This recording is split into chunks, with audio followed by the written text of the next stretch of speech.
Sahabat Suara Tapian Channel, saya saat ini berada di kawasan Kota Gede di Jalan Hangka yang lumayan padat di sore hari.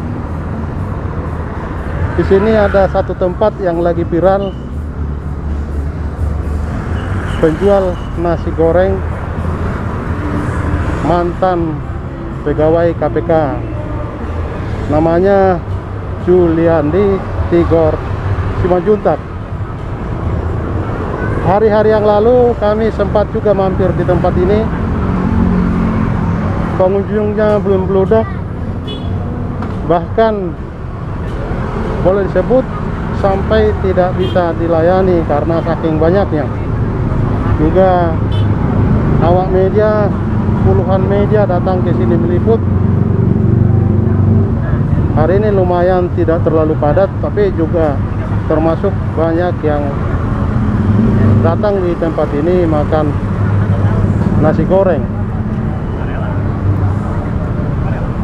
Nasi goreng KS Rempah ini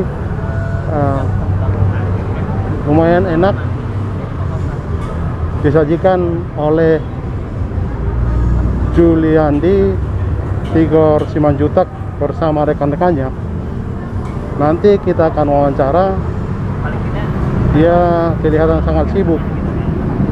Sudah berkali-kali saya minta waktu untuk wawancara, karena saking sibuknya kita tidak tega untuk mengganggu konsentrasi untuk melayani para pelanggan yang sudah banyak juga antri memesan nasi goreng.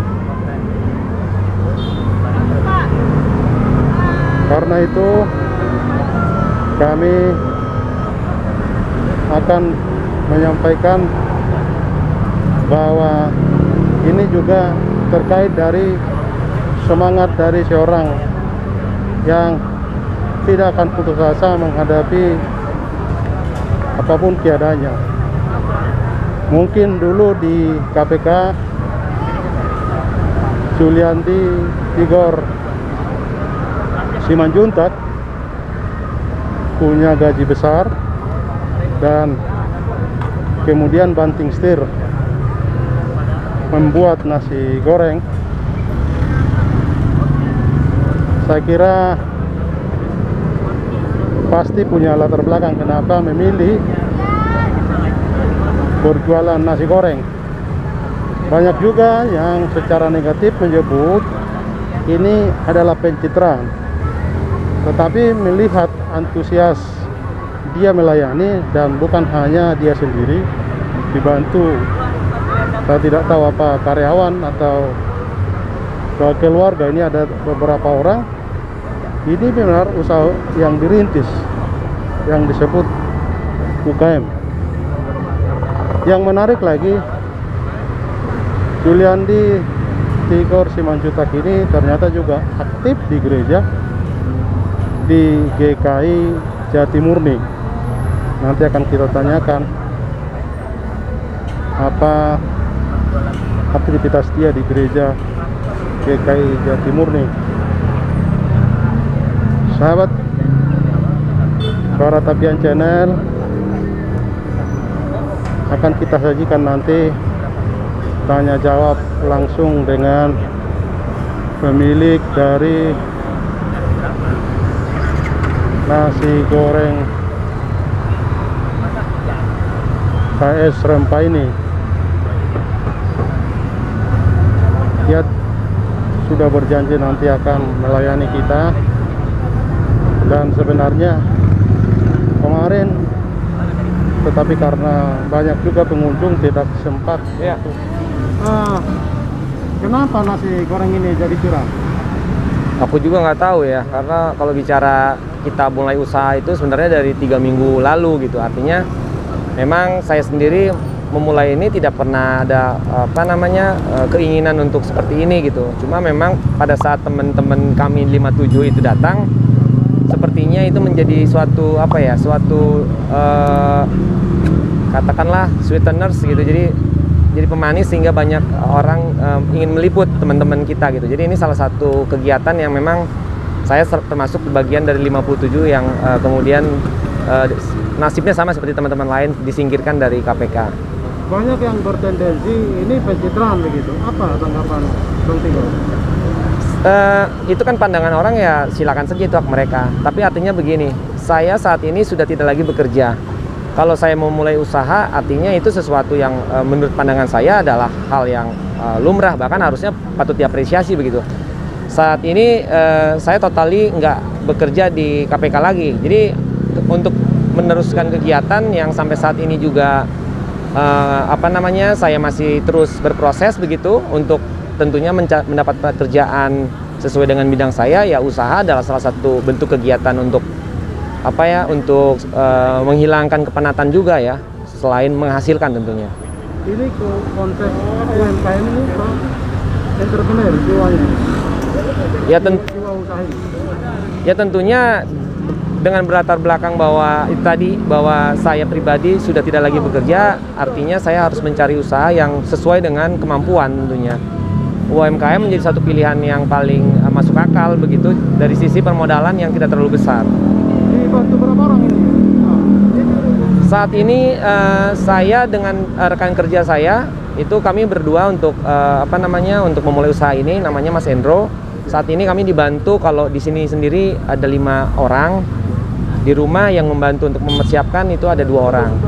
Buka mulai jam berapa? Buka setiap hari Senin sampai hari Sabtu pukul 6 sore sampai 10 malam atau sehabisnya. Jadi kalau memang jam 9 sudah habis, kami tutup. Pengalaman tiap hari melayani pengunjung atau pemesan nasi goreng? Ya. Beberapa hari ini saya dengar membludak begitu. Ya, saya sih berharap begini, orang datang kemari itu bukan karena di berita-berita jadi ingin tahu gitu ya, tapi datang kemari memang karena rasanya gitu. Jadi saya berharap ketika mereka datang ke sini memang karena ingin tahu gitu, tapi setelah mencoba mereka pulang bahwa mereka menyadari bahwa memang rasanya cukup di lidah mereka gitu. Jadi saya ingin seperti itu gitu. Jadi bukan sesuatu yang saya juga dari awal saya inginnya sesuatu yang normal saja gitu. Kalau memang saya perlu berproses belajar untuk meningkatkan cita rasa, ya itu saya lakukan gitu. Tapi mudah-mudahan sih ini cita rasanya diterima oleh kalangan masyarakat gitu. Bang, kenapa berbisnis nasi goreng? Apa punya pengalaman khusus membuat nasi goreng? Kalau pengalaman tidak ada, artinya memang pure selama ini saya bekerja kan di kantor gitu. Tapi karena memang tadi saya sudah dinyatakan mau diberhentikan begitu karena bulan Mei saya pribadi dan teman-teman itu sudah dinonjobkan, maka kemudian saya berusaha gitu untuk kira-kira apa usaha yang paling realistis bagi saya. Ya nasi goreng adalah salah satu yang menurut pandangan kami, yang dari saya dan teman saya itu adalah sesuatu yang realistis, lebih mudah dan pastinya diterima oleh masyarakat gitu. Rasanya mungkin tidak ada orang yang tidak menyukai nasi goreng. Apa rasa nasi goreng yang dibuat ini? Kan masing-masing etnis ini punya rasa nasi goreng gitu. Ya kalau sesuai dengan judul kami kan sebenarnya nasi goreng rempah gitu. Jadi kami menonjolkan sisi rempah-rempahnya, walaupun memang kami tidak terlalu kuat dalam hal takarannya gitu. Kenapa begitu? Karena kami ingin menyesuaikan juga dengan lidah-lidah masyarakat di sekitar sini yang mungkin tidak terlalu suka juga dengan rempah yang terlalu kuat.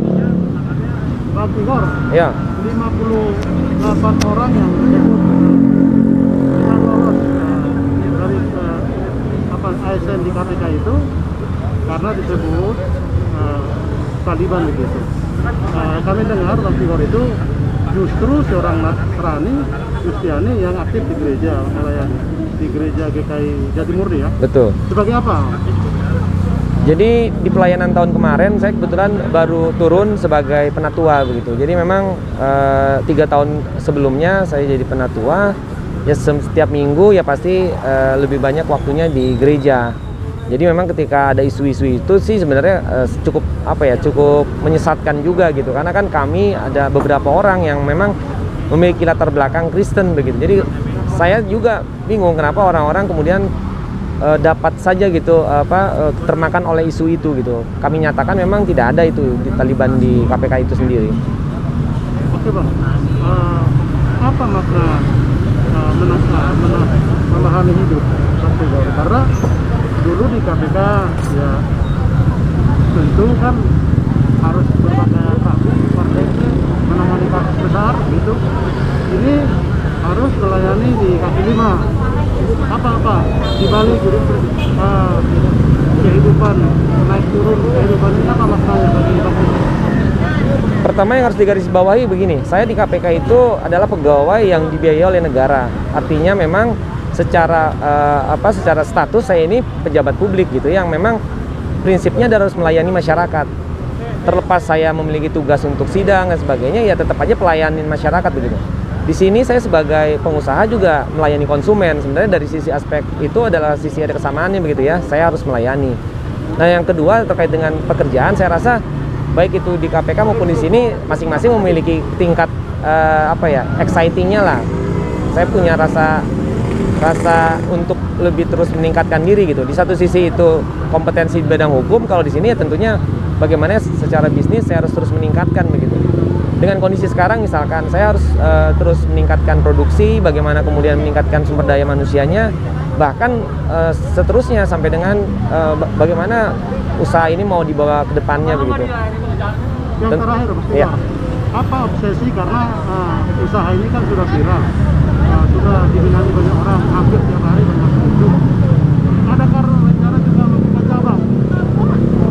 Sebenarnya kalau sebelum diberitakan luas sendiri, memang kami dari awal bersama rekan saya itu memang tujuan kami adalah memperbesar usaha. Kenapa? Karena kami memang memiliki prinsip, pertama kami tidak ingin kami lebih mengutamakan kuantitas gitu. Jadi kualitas tetap kami jaga, harga kami pertahankan, tingkat kompetitifnya gitu. Jadi dengan hal itu maka sebenarnya harus punya beberapa tempat untuk bisa menghasilkan lebih banyak begitu. Jadi kami di sini berusaha sekompetitif mungkin lah dengan penjual-penjual lain tentunya, dengan tidak menurunkan cita rasa maupun kualitasnya. Dan bisa membuka lapangan kerja juga ya. Ya tentunya itu kan ada sisi kemanusiaannya yang memang itu menjadi penting di dalam kondisi saat ini gitu ya, yang memang kita berbagi itu kan salah satu bentuk juga kan buat kita lebih menikmati apa yang kita lakukan begitu. Oke, terima kasih Bang Tigor ya. Sama